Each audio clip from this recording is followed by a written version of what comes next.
শেখা, মানে ওনারা তো ঠিক কাউকে হাতে ধরে বসে শেখানোর ওই রকম অবস্থা ছিল না। পরবর্তীকালে হরিহরনজি, যিনি এখন এই শহরে থাকার সুবাদে, যার সঙ্গে আমার অনেক বেশি যোগাযোগ, উনি আমাকে পুত্র সম স্নেহে দেখেন বা ভালোবাসেন, এই সব কিছুই বাদল কাকার জন্যে। আর সেই থেকে সমানে শেখা চলছে, এখনো প্রত্যেক দিন শিখছি প্রত্যেকের কাছে। শিখছেন এবং শেখাচ্ছেন। হ্যাঁ, ওই আর কি, শেখাচ্ছি কথাটা আমি ব্যবহার করি না, আমি নিজে যতটুকু জেনেছি সেটা আমি ভাগ করে নেওয়ার চেষ্টা করি, এই খুব অবধি। ভালো। এবারে একটু কিছু সুরের মাধ্যমে শুনতে ইচ্ছা হচ্ছে। আচ্ছা, আপনার যেরকম ভালো লাগে, কারণ নিশ্চয়ই। আপনার তো বিস্তৃতিটা অনেকটা। না না, এরকম কিছু ব্যাপার না, না। না, আমি নিশ্চিতভাবে, আমি যদিও এমন একটা ইম্পর্টেন্ট কেউ নই, সুতরাং আমি খুব সেটা সাধারণ একজন মানুষ এবং সাধারণ একজন গাইয়ে আমি শোনাচ্ছি আপনাদেরকে। বেশ বেশ। আমি যে গানটা শোনাচ্ছি এটা গুরু জ্ঞানপ্রকাশ ঘোষ তাঁর রচনা, এবং আমার গুরুজি পণ্ডিত অজয় চক্রবর্তী, তাঁর রেকর্ড আছে। পরবর্তীকালে অনেকেই গেয়েছেন, কিন্তু আমি ওনার গানটাই প্রথম শুনেছি। বাহ, গুরু প্রণাম দিয়ে নিশ্চয়ই। শুরু হোক গান। ভুলেছে যে আমায়, ভুলেছে যে আমায়, ভুলেছে যে আমায়, ভুলেছে যে আমায়, কেমনে ভুলি তারে, কেমনে ভুলি তারে, সবই লেখা মনের পাতায়, ভুলেছে যে আমায়, ভুলেছে যে আমায়, ভুলেছে যে আমায়। অসাধারণ, খুব আনন্দ পেলাম। একটু বলি, পণ্ডিত অজয় চক্রবর্তী তো মানে বোধহয় এমন কোনো বাঙালি নেই, সঙ্গীতপ্রেমী বাঙালি নেই যার মনের উচ্চ আসনে তিনি বসে আছেন, এমন কেউ বোধহয় নেই। মানে প্রত্যেকেই তাকে সেইভাবে দেখে। আর আপনার সৌভাগ্য হয়েছে শিল্পী হিসেবে উনি যদি কোনো মানে সঠিক বাঙালি শ্রোতার মনের উচ্চাসনে একজন শিল্পী হিসেবে উনি যদি বিরাজ না করেন, তাহলে সেটা সেই শ্রোতার দুর্ভাগ্য, একেবারেই তাই, ওনার কিছুই না, আমি সেইভাবে মনে করি। আমরা খুব মানে আমাদের খুব সৌভাগ্য যে আমরা ওই মানুষটিকে পেয়েছি। আপনার একটুখানি আমি জানতে চাইবো, ওই ওনার কাছে শিক্ষকতা মানে ওনার কাছে তালিম নেওয়াকালীন আপনার কিছু বিশেষ অভিজ্ঞতা? বিশেষ অভিজ্ঞতা বলতে, যেমন আমি আবার বলি, সেটা হচ্ছে যে ওই একটা সাধারণ ধারণা আছে যে সারাদিন সঙ্গ করলে বা সারাদিন উঠলে বসলে তবেই হয়তো শিষ্য হওয়া যায়, সেটা কিছুটা ঠিকই। আর সুতরাং যারা একটু একটু ধরুন দূরত্বে থেকে ওনার কাছে শিখেছে, অনেকের মনে হয় তারা বোধহয় একটু কম শিখেছে, কিন্তু আমি সেটা মনে করি না।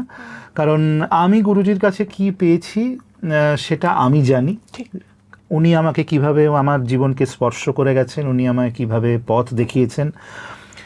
গুরুজিকে আমি বেশি পেয়েছি একটু পরের দিকে, মানে যখন আমি ওনার কাছে রেগুলার ওনার ওই অ্যাপ্রিসিয়েশন ক্লাস আমি করতে যেতাম, তখন আমি যতটা পেয়েছি, তখন তো গান শেখানো, গানের রাস্তা দেখানো, এইভাবে চিন্তা করা। কিন্তু পরবর্তীকালে বিশেষ করে এই শহরে আসার পর গুরুজি প্রায়ই আসেন এই শহরে, তখন যখন ওনার সঙ্গে সময় কাটিয়েছি, হোটেলের ঘরে সারা দিন থেকেছি বা গাড়িতে করে হয়তো একসঙ্গে কোথাও যাচ্ছি, সেই সময় না এমন এমন কিছু কথা, এমন এমন কিছু জীবন দর্শন উনি আমায় দিয়েছেন, যেগুলো আমার জীবনের শেষ দিন অবধি আমি বয়ে নিয়ে চলার চেষ্টা করব, সেগুলো অনুসরণ করার চেষ্টা করব। সুতরাং গুরুজিকে অনেকভাবে পেয়েছি আমি গুরু হিসেবে পেয়েছি, আমার পিতৃসম হিসেবে পেয়েছি, আবার কখনো খুব বন্ধুর মতো করে পেয়েছি, সেটাও পেয়েছি। সুতরাং এগুলো হয়তো গুরুজি জানেন না যে কখন কিভাবে পেয়েছি, কারণ উনি তো সবার ক্ষেত্রেই এক, উনি তো সবার ক্ষেত্রে উদার, উনি সবার ক্ষেত্রে, কারণ উনি তো দান করছেন না, সুতরাং যে দান করে তার হিসেব থাকে না সে কাকে কি দিচ্ছে, যে পেলো সে বুঝছে যে সে কি পেলো। তো সেইভাবে এরকম অনেক কিছু, মানে যেমন একটা কথা সব সময় বলেন, কম বয়সে যদি আরেকটু পরিশ্রম করতিস তাহলে আজকে আরেকটু ভালো হতো। এটা শুধু আমাকে বলে নয়, এটা সবাইকে, কারণ উনি দেখতে পান আসলে যে কার দ্বারা কতটা কি হওয়া সম্ভব, এবং সেটা যখন তাকে উনি একদম ওনার মনের মতো জায়গাটায় পৌঁছতে দেখেন না, ওনার মনের জায়গাটা কিন্তু সম্পূর্ণ আলাদা, সেটার সঙ্গে কিন্তু নাম যশ খ্যাতি অর্থ এর কোনো সম্পর্ক নেই। তো সেখানে গানকে আরো ভেতর থেকে দেখা, সুরকে দেখতে শেখা, অনুভব করতে শেখা।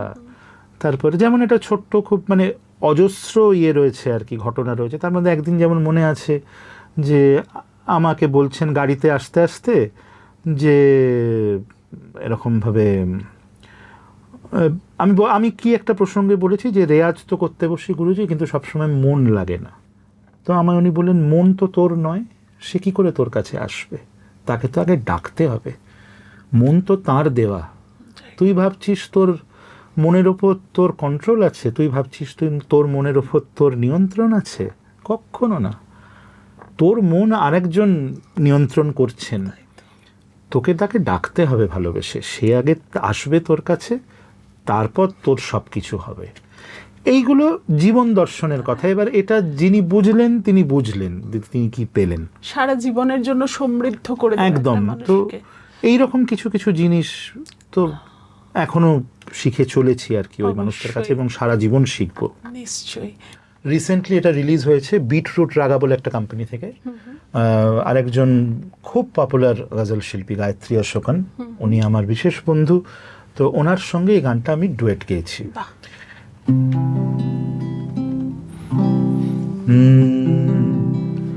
দিল কো ক্যা হো গয়া खुदा जाने,